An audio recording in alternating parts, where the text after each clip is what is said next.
Hi everybody. Well, Rita, this is great, isn't it? Sitting here in the quiet of this beautiful Chinese elm. Yes, somebody wants to know about my parents. My father's name was John and my mother's name was Elizabeth. She came from the Wise family, and that added some important genes to us, I guess. And my father, he was a good salesperson, but he eventually became a minister and a missionary to South America. Mother was a great homemaker. There were 4 of us children, 3 boys and 1 girl. Wallace was the oldest, then Urban, then myself, Elmer, and my sister Ivanette. And Wallace has passed on, and so has Urban. But the 2 of us that are left, we're still enjoying life.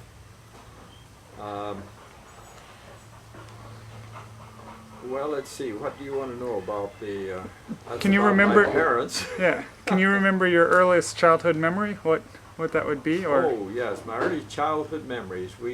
I grew up in Peru for 7 years. Actually, I was born in Bakersfield near Shafter. Actually, it was Shafter near Bakersfield, California, while they were on furlough. And then we went back down to Peru for 7 years. We came back in 1929 and settled in the little town of La Sierra, just out of Riverside, California. And my early life was very interesting. We had some good friends. One of my best friends was Joe Nixon. He eventually married one of my cousins, Glendon, and we would roam the hills and hike them. We were great hikers, enjoyed the outdoors. But finally, the war came on, and we were busy with schooling. We didn't have any vacation time. We spent all the time in school, so I took 4 years of high school in 3 years and 4 years of college in 3 years. So we didn't get to really enjoy some of the things that some people enjoy when they have summer vacation. But it was fine, and I went to college at La Sierra University and graduated from there, and then went to medical school in Loma Linda. And now let's see, honey, you want to tell something about our meeting, or why don't you tell about your background? Well, let's see. My father was George Burt Boswell, and he met my mother. My dad was a school teacher, public school teacher, and she was one of the students. In those days, they went to school, you know. In grade school, they were still, I think they were still, that he taught grade school, and I think she was in the 6th grade or something. Anyway, they married young. That is, she was young, he was older. And I had 5 brothers and sisters. 1 brother and 4 sisters, I should say. And my mother's name was Stanley Maloney, before that was her maiden name. Let's see. And I was born in Jefferson, Texas. So I'm a Texan. But I grew up mostly in Oklahoma, different areas. But around Stillwell, the Maloneys came from, they lived around the area of of Muskogee in Oklahoma. And my father was born in Missouri, and his folks moved to Hobart, Oklahoma. I don't know when, but sometime during his growing up years. And I think I spent most of my school years in a little red schoolhouse. It was painted red too. And that's where we went to school. Had to walk about 2.5 miles to get to school every day, which was a little difficult when it snowed, which it didn't do very often. We didn't have much snow in that part of Oklahoma. A lot of rain in the early spring and the winter.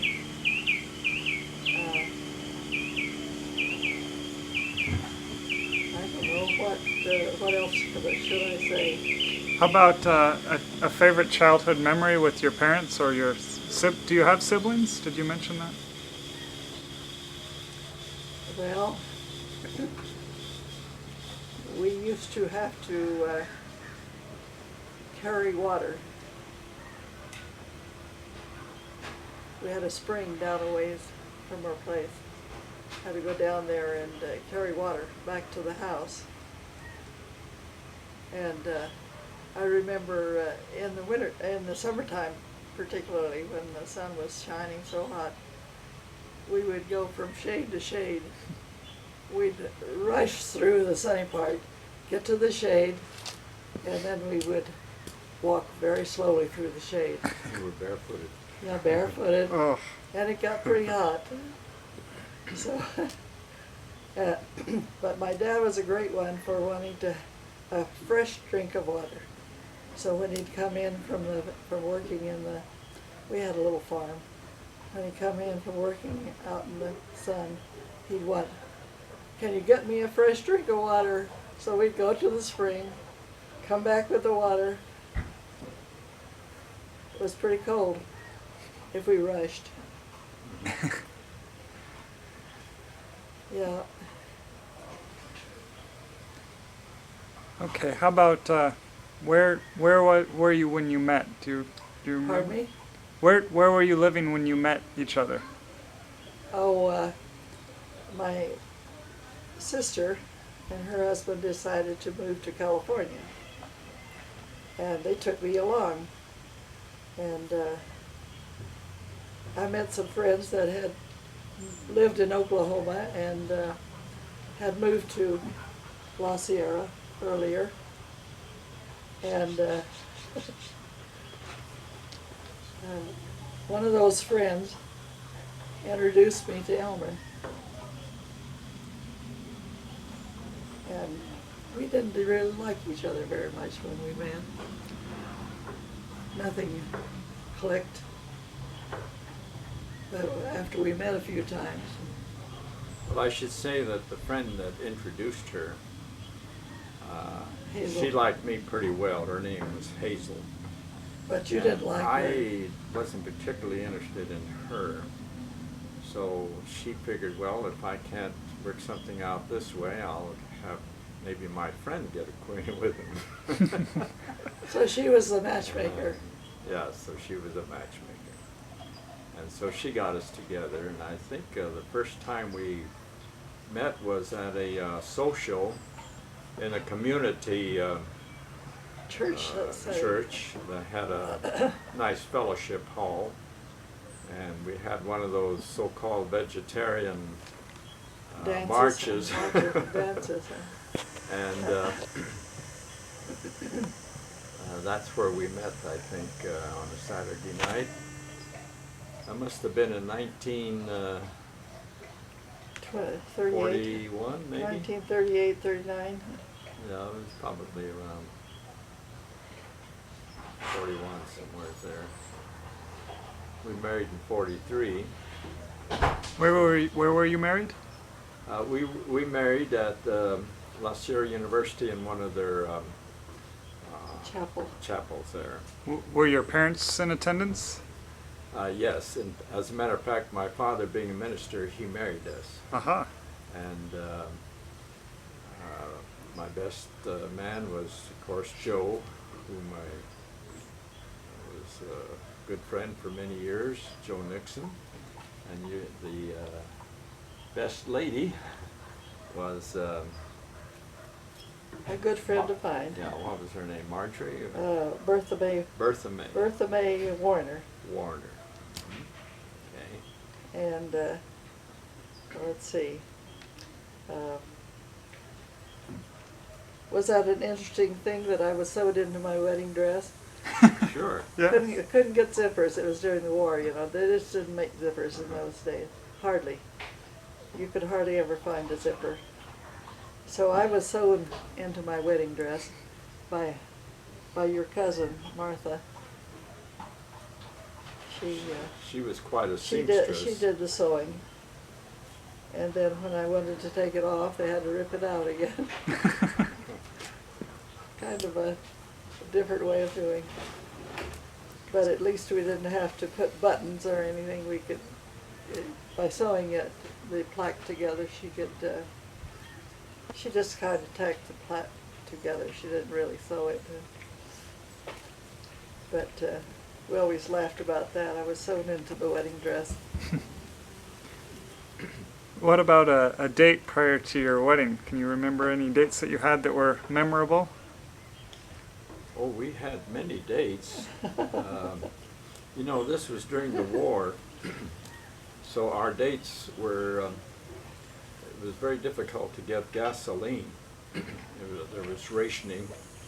Couldn't go very far.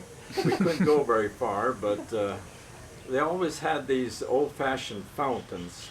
And so we didn't have much money either, so we would buy a milkshake and always ask for 2 straws, and we both used the same milkshake. And that's the way a lot of our dates were, that we didn't travel or go very far. We were rather restricted by the war effort. But we had enjoyable times, and we still do. So we carried that on, that tradition. Okay, how about your children? Why don't we go through a list of Sure. where they were born and Right. maybe a good story of each of them? We married in 43, is that right, honey? Uh-huh. And Lester was born in 44 Okay. at Loma Linda. You were still in school there. I was in medical school at that time, first year. And then several months later, Carol was born.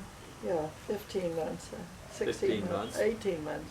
By then we were living in Los Angeles because the school had 2 campuses, and the last 2 years of medical school were in Los Angeles, and I did my externships and so forth in medicine at the LA County Hospital. And as a matter of fact, Carol had a rather interesting delivery because the doctor didn't get there in time, and a resident and myself delivered her. So Carol was actually delivered by my friend and myself. I may have tied the umbilical cord for all I know. Okay, then we had a hiatus for about, what, 10.5 years? And then the last 3 of our children appeared on the scene of action. Adele was Carol and then Adele, and then John and George. Yes. George being the youngest. And they were born in, Adele was born in California. Down at San Diego. San Diego. The other children were born in Maryland. John and George were at Tacoma Park, born in Tacoma Park Hospital, Washington. Then after we settled on our practice, or where I was going to practice medicine, which happened to be Tacoma Park, Maryland, just a suburb of Washington, D.C., at a hospital there. We probably lived there, what, some 17 years? Something like that. And then I got a call from Loma Linda University to join their staff out here in the ear, nose, and throat department. But just prior to that, I had finished my residencies at the White Memorial Hospital in California, LA, and I took also a year of advanced postgraduate work at the University of Pennsylvania, which was a very memorable year. They taught me a lot of things, and then we settled in practice in Tacoma Park. After we came to California to join the university here, we decided we would just stay here, and so this is where we presently live. And we found a little place out from Loma Linda in the hills, an area called Ritchie Canyon, and we purchased that place in 1963, and we still live on the old compound, and I think the children all have pleasant memories. I hope they're all pleasant of the years we spent there. Okay, well, I have compiled a list of questions that some of the kids wanted to have some answers to, and if they're unpleasant, I'll let them come out and ask.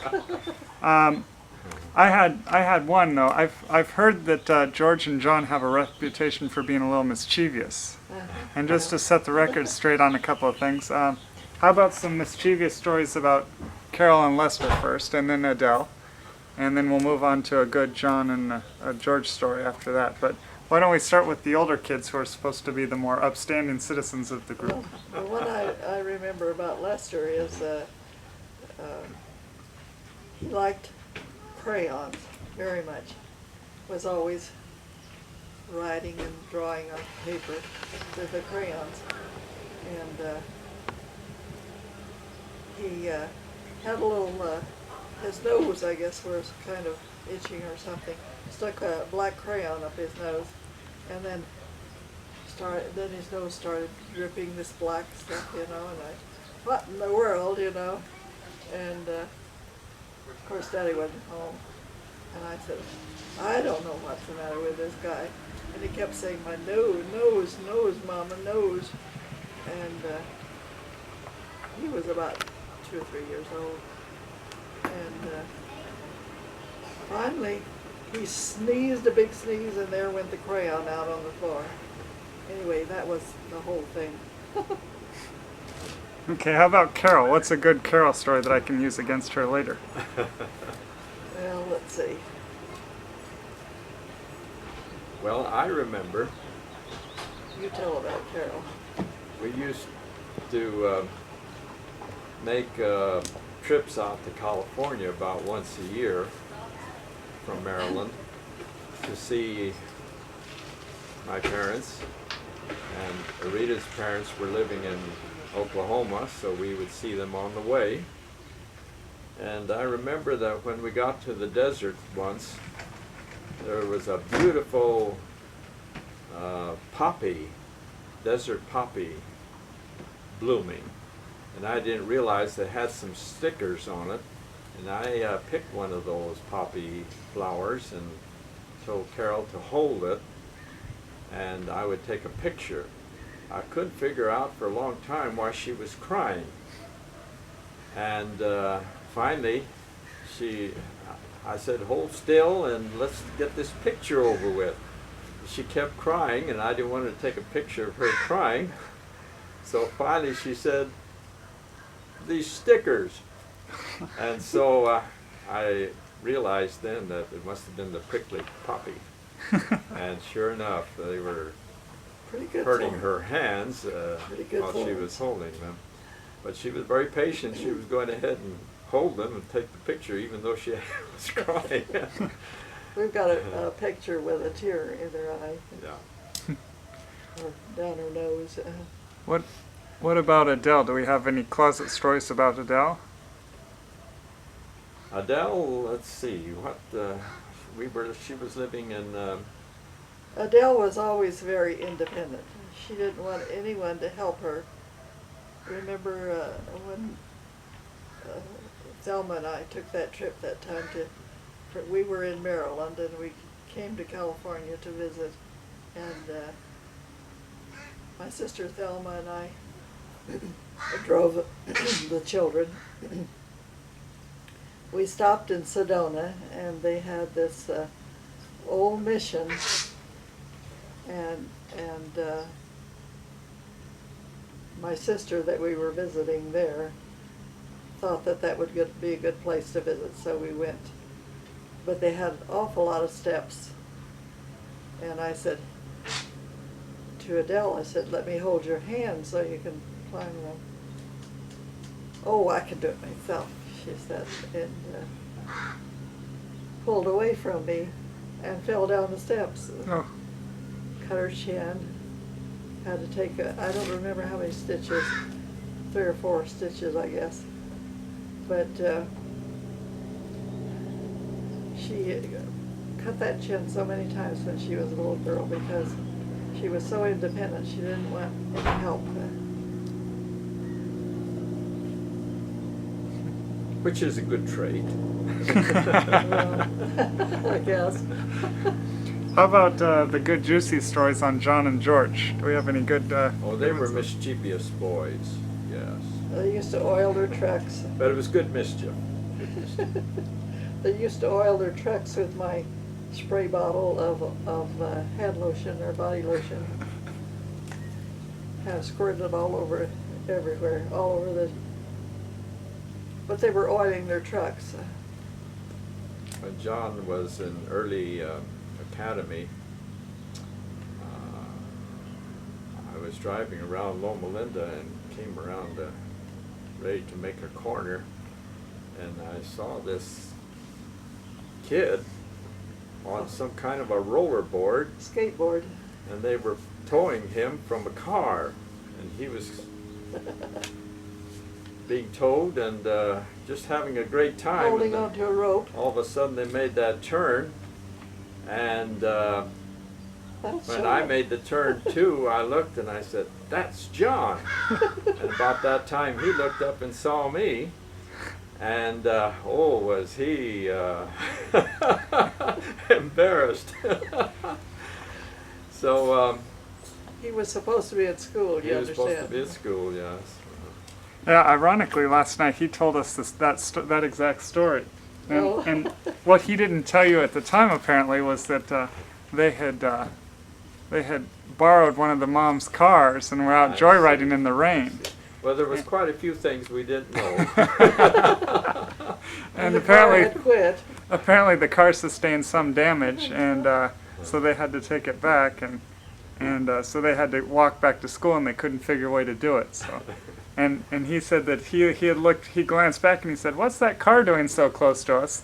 And then he noticed it was Mom and Dad, and so he took off and left one of the boys there. But it's funny that you mentioned that story. Okay, let's see. Do we have George, he was pretty young when we had our car parked on a little incline in Grand Terrace. 2 years old. That's just before we moved up the canyon here.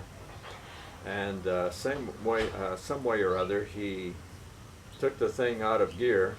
We must not have had the brake on, and the car rolled back with George screaming in it, and rolled into the neighbor's yard Which was a down. down below us. Fortunately, it wasn't too long an incline, and no one was hurt or injured, but he got quite a He scare out was of sure that. scared. As you see, we can't remember any bad things with the children. They were all pretty good. And I guess that's the way it should be. We forget the bad things. Yeah. Okay, well, the kids put together a list of questions, and some of them you've answered, so I'll skip those. But one of the questions was, how long was your courtship? 2 years. 2 years. 2 years? 2 years. Do you remember how and where you proposed? Yeah. We were sitting out in front of my sister's house, home, in your car, in your folks' car. Yes, I didn't have a car. And didn't take very long to think about it. Okay. Apparently it was pretty short. To the point. That's right. Did you get a parental approval, or did they approve? Were there any? Well, the Lorenz, your mom and dad, were a little bit, they thought you were too young. They wanted you to finish medical school first. But we didn't think we needed to wait that long. I suppose we inherited genes that, made us very, at least on the Lorenz side, rather headstrong. When we made up our minds to do something, we didn't change very often. All right. And my parents were in Oklahoma, so they didn't know a great deal about our courtship. You've mentioned some of these facts before, but what was it like meeting and conducting a courtship while the world was at war? Very interesting. Uh-huh. Yes. We walked a lot. A lot of walking. Uh-huh. Fortunately, we were members of a church, the Seventh-day Adventist Church, and my oldest brother took a great interest in young people, Wallace. Very interested in young people and their welfare. He was always so good to them. He'd help them through school, he'd do this and that. He made sure that the young people in those days had a place to go for recreation, because there just wasn't, we couldn't travel much. We were pretty much located at home. So we'd have these Saturday night get-togethers, we'd have feeds and so forth, and a lot of that was due to my brother Wallace's foresight, and we appreciated that very much. Make tomato and peanut butter sandwiches. Yes. So that made much of our life, very pleasant. Being in school, almost constantly, we needed some kind of an outlet. We didn't have vacation time, so we were really hard pressed for. I always figured that we lost some of our opportunities that children had before us and since the war of vacation times during the summer, but we didn't have any of that. Okay. How did the Depression affect you in positive and negative ways, I guess? The Depression? The Depression era, yes. I grew up during the Depression, out on this little farm, and one thing I remember, and it might be interesting, my mother needed salt for her to bake bread, and we had we were out on the farm, and we had a grocery truck. They used to come out with necessary things in the truck. It was kind of like a miniature grocery store. And my mother said, I need salt, so you go down and wait for the truck to come along the road. And she gave me a dozen eggs, and she said, you can trade the eggs for salt. And it took a whole dozen eggs for less than a pound of salt. I thought that was pretty interesting. Now eggs are a lot more expensive than that. But that was it. 6 cents is what the eggs brought. 6 cents a dozen. And I got the salt, and she made the bread. Well, we had come back in 1929, which was in the midst of the Depression from South America. And my dad purchased 10 acres in La Sierra, just out of Riverside.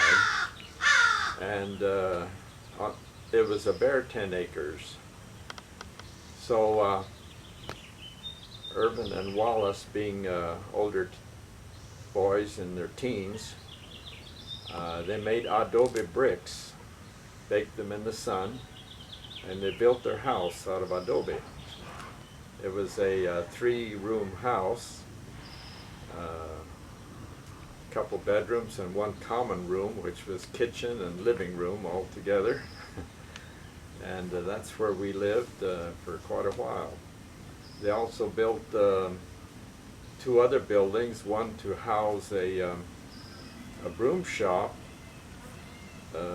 My Uncle Fred came down and got us started in the broom business. And so we had a broom shop there, and the other adobe buildings were for chicken coops. And so we raised chickens as well and sold the eggs. Yes,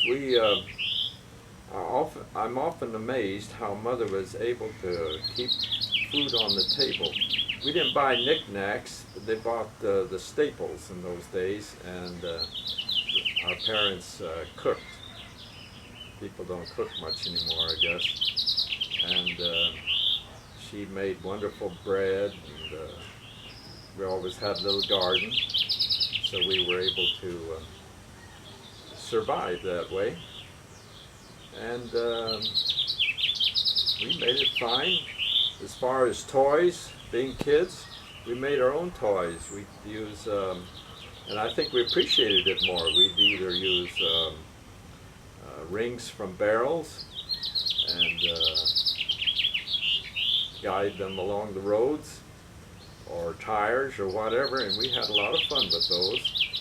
I remember a neighbor of ours, we had a hill in La Sierra, which was quite steep, and our neighbor had a old hay rack that they took the tongs off and just had the axle and the wheels, and they took it up in the top of the mountain there, or the hill, and then they held on from the bottom of the axle and came down the hill, and we thought they were all killed, but no, they survived. So we had lots of fun in those days, and I think we enjoyed our early life just as much as kids now with all their toys. We enjoyed our toys because we made a lot of them, and we appreciated them. What about you? Do you have any interesting toys or sewing that you did as a child to kind of get by without being able to go to Toys R Us? We used to make pictures during quiet time after lunch. That was our dinner time at noon. And after, Papa would always rest a while, and he would rest his eyes, you know, and take a little nap. And we would make, my sisters and I, we would make pictures. We would take an old sheet and get the right size for the picture, and then use crayons and make a picture, draw a picture. I was never very good at drawing the pictures, but my sisters that did better. They could make lovely looking pictures with the crayons on the white sheet. Okay, let's see. What are your some of your more humorous or memorable parenting experiences that you went through with all the kids?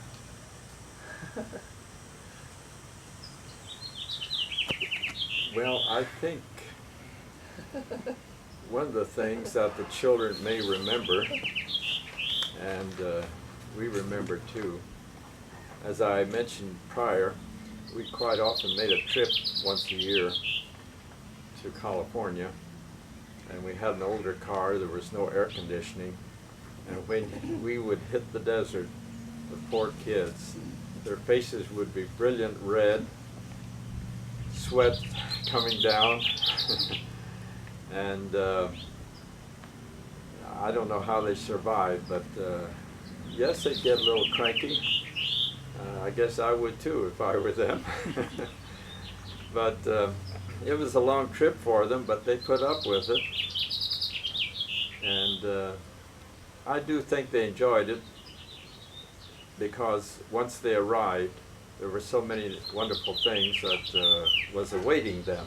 Cousins. Our parents and their uncles out here and aunts, they would arrange to go down to Knott's Berry Farm, and Disneyland, I guess, was being built around there too.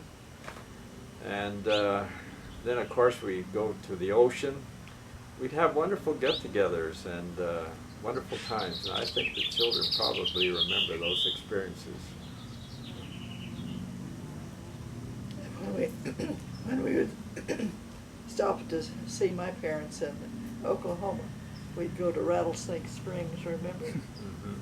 And there was the watercress growing near the spring. The children always enjoyed that in their salad. A little bit of a They tang picked the to it. watercress. Yeah, picked the watercress, and then when we got to... I don't think they'd eat it though. Well, in the salad they would. I But guess they did. just to eat it that way, it was a little bit strong.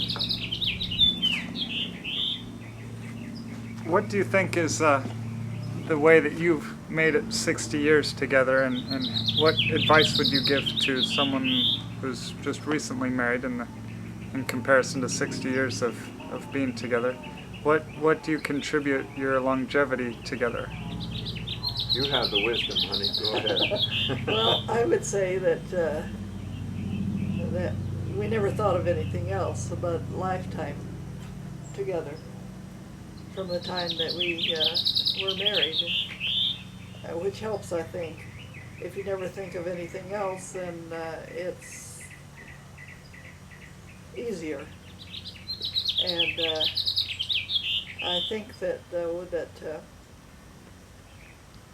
I would say that try to remember the other party in the marriage, and try to do things that would make them happy. Yeah, well, you know, when the preacher asks for that commitment, you know, that you will stay together through illness, whatever comes along, and you say yes, you know, I think that nowadays that goes over so easy that people don't really think what they're saying, and they say the yes, but they look at it as a trial and error type of thing. I think once a commitment's made, that's something you live with. And yes, life is after marriage. It's not easy. It's, you know, you think it's a honeymoon all through life. It isn't. No, life has its problems, but it's a give and take type of thing. And you have to kind of put your feet in the other person's shoes a little bit, walk in their shoes. And I think if each one of us do that, you know, we get a little feel of how the other person feels and what they're going through. And so you have a sort of an empathy that you might not otherwise have. People are basically selfish. Babies are basically selfish. They cry for everything they want. And some people never grow up. They never mature. And maturity means more than just age.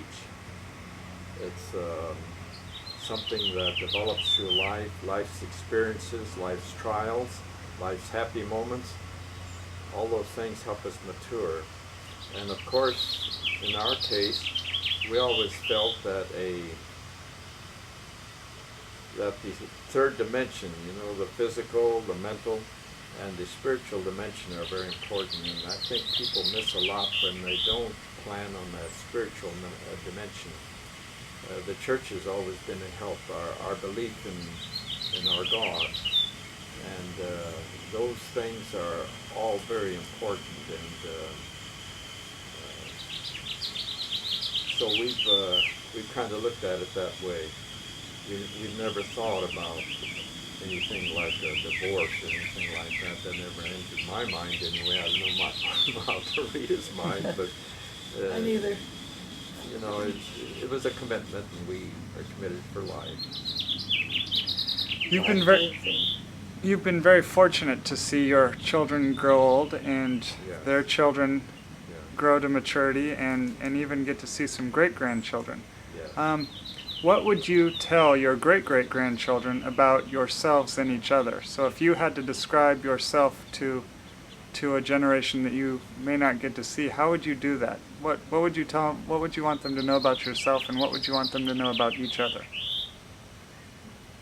That's a That's difficult. big, loaded question.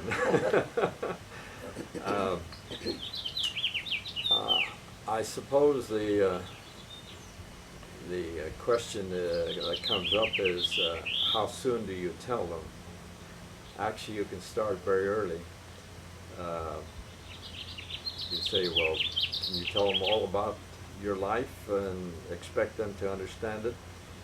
No, but you can express love to them. And I think that's probably the most important thing. A lot of children feel lonely. There isn't that love in families that there should be, and concern for each other. And so that can be expressed at a very early age. And when they get a little older, I think the thing that accounts the most is your, what's the word I want, your example. Children look for examples. They may not understand all the theoretical things you might want to tell them. They see example. They see in what you do, in what you say. And so example is the biggie, as I see it. And they'll learn from that if you're a good example. We aren't always good examples, but we've got to try. You have anything, hon?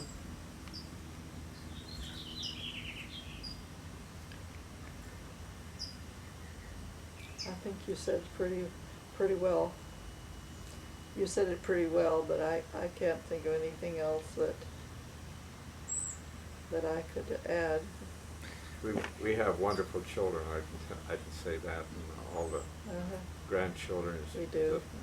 We're so fortunate, you don't see that in many families. Well, so many families have such huge problems, which we didn't experience. And, how do we know how we would have reacted if we had had a great problem with any of our children? For instance, if their health, wasn't good, it would greatly affect your family. What do you think you admire most about each other? What's something that keeps your bond very strong? Is there's something that you do on a daily basis, or some remembrance? In my relationship with my wife, there's always just some little sparkle that I see every day that kind of keeps me enamored of her and just surprised by how special she is to me. And I think that I'm sure that spending 60 years together, there's things that you couldn't live without, and then there's probably some things that make life real interesting. Is there some characteristic about each other that you guys find compelling or fun, or something that just means a lot to you? I'll go first, hon. I'll let you go first. Well, Areta was the quiet type. She never said much, and I guess I admired that somewhat, because when she did say something, it usually was important. So I would listen. I may not have always done what she perhaps wanted done, but I always listened, because usually when she spoke it was important. She has a faith that is something that I think we all can emulate, and it's shown, I think, in bringing up the children.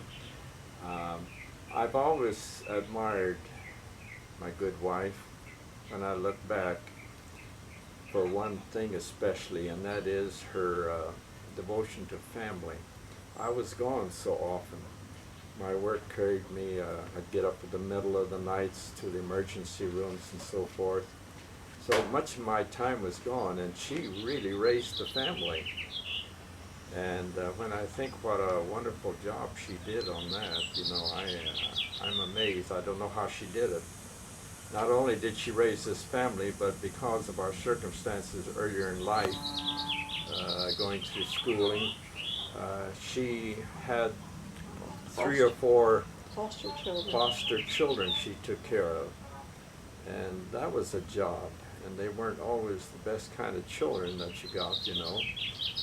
But she did it all herself sometimes, alone.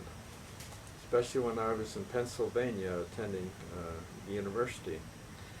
So I admire my wife for that tenaciousness, and that is just, I wonder how she did it.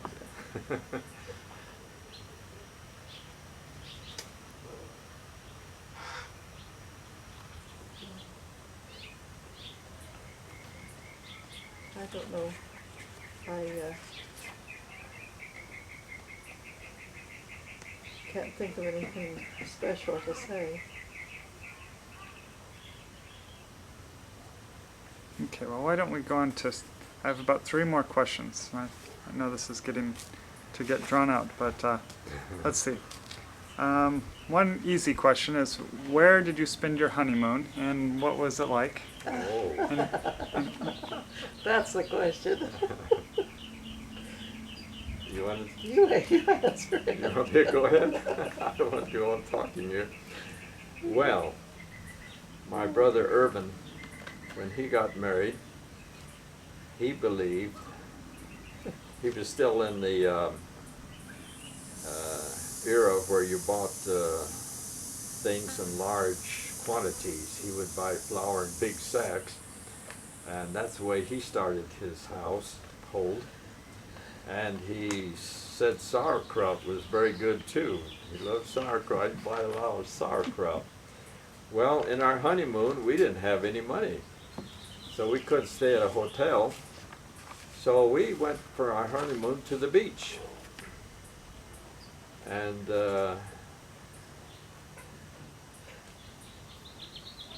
that's where we spent our honeymoon. And let's see, we had the car. I guess we slept on the beach, is that right? We took your parents' car. We didn't have a car. Well, it's my parents' car, yes.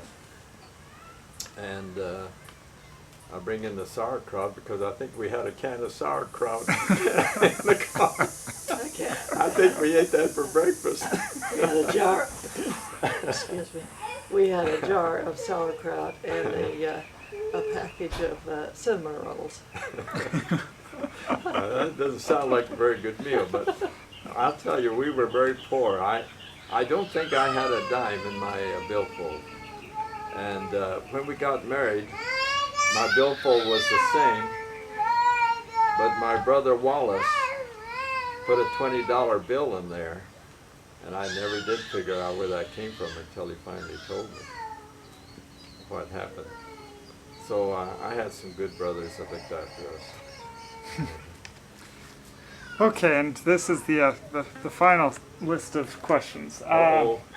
We're going to talk about firsts, and in no particular order. I guess the first question is, what was it like with your first patient?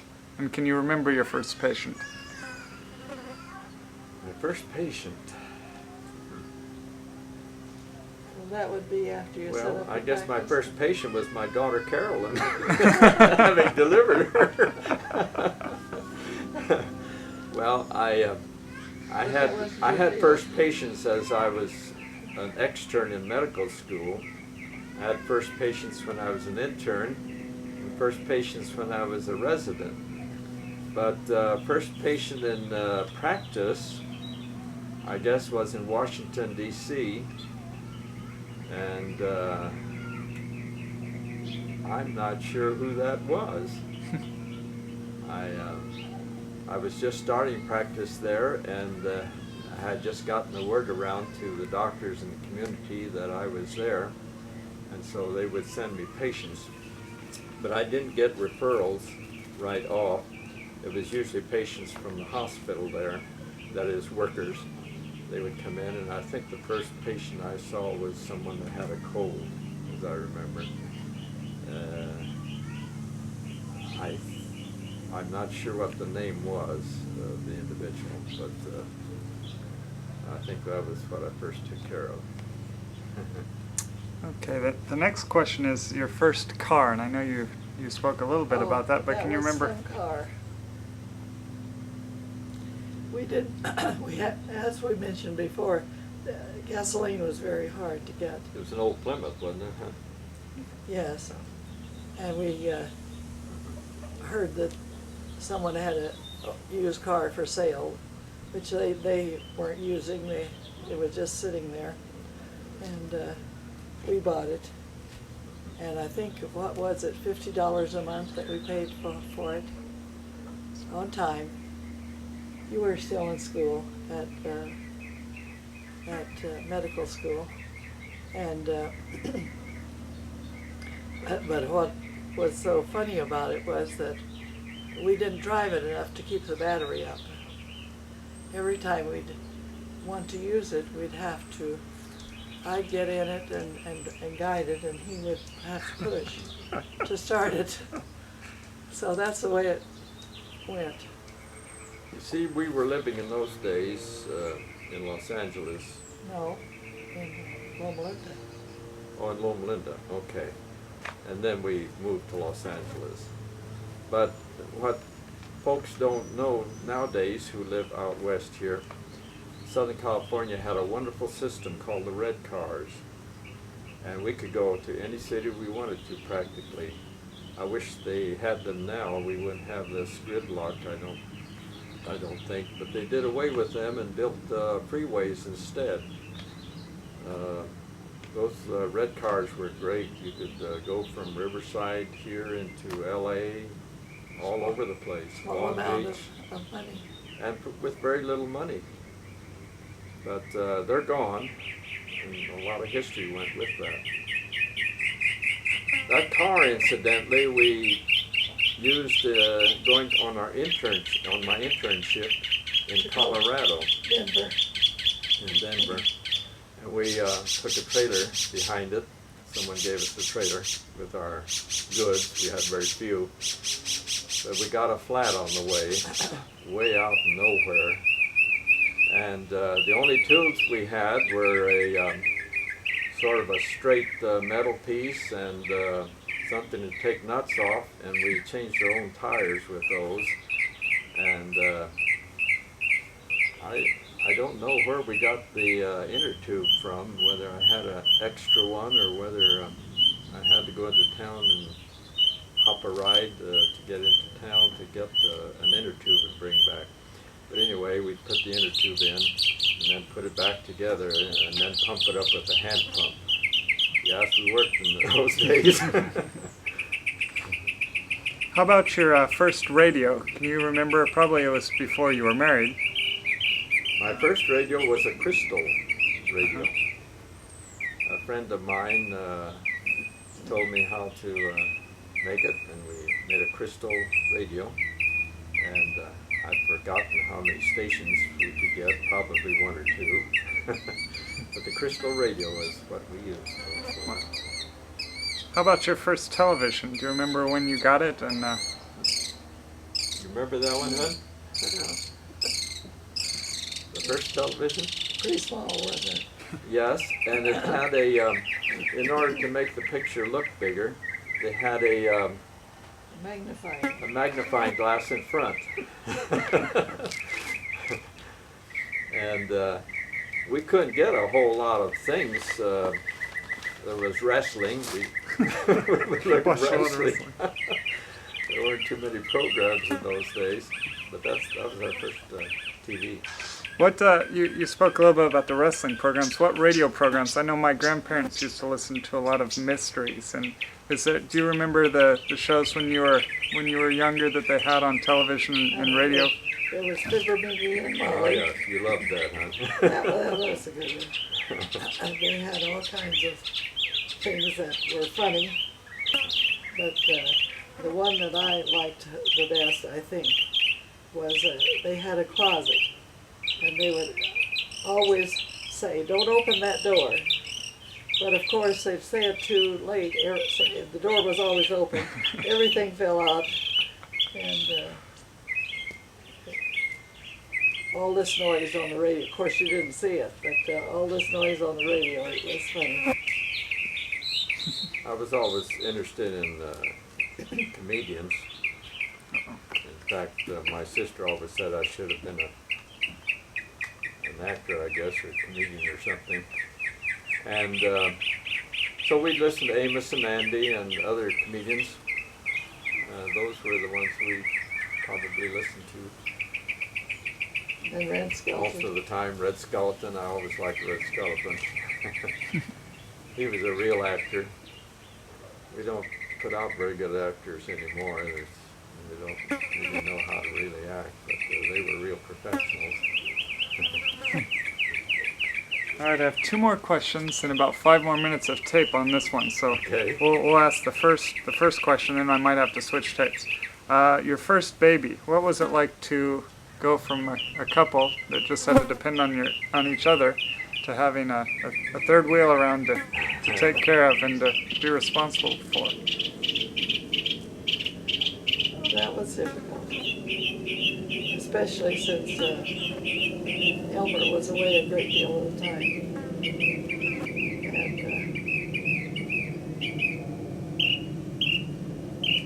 And especially when he got ill and we had to take him back to the hospital. He was just 3 weeks old then. He developed a hernia, bilateral hernia. I think probably is from crying. You know, this is a thing that people learn when we were that age. You learn these things slowly. We didn't realize that probably the little kid was starving. And he was crying a lot, probably Didn't for know it. food. Didn't realize At it. first about 6 months of the life. All this I think he would just never had enough to eat. straining I was of nursing him. crying, I think, had some reason why he developed the hernia. But we got that fixed up. In those days, they just used a little belt with folded in. He didn't have surgery. I guess he's all right now. He's still around here somewhere. Okay, and the last question, and we have about 3 minutes left, is your first kiss. Do you remember when you had your first kiss, and maybe where it was, if you do remember it? First test. First Kiss. kiss. Kiss. Oh, kiss. Yes. We're gonna get juicy now. Talking about Yeah. the first Don't kiss. remember that, do you? Where was I the first don't. one? I don't know. We kissed so much, I guess we don't remember the first one.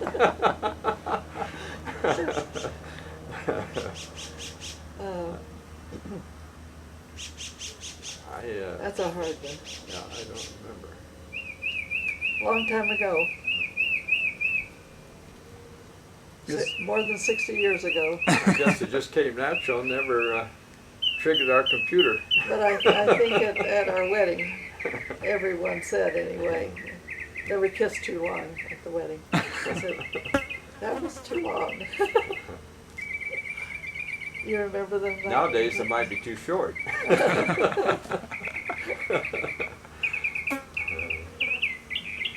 That's all that comes to my mind right now.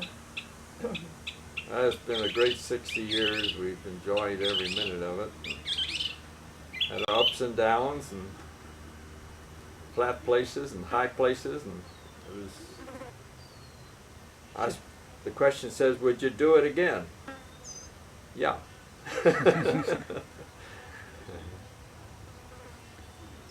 Lord's been very good to us. And the kids, you know, you couldn't have better kids than we have. All the grandkids, great-grandkids. It's just wonderful. We hope they help to make the world a better place to live. God bless you all.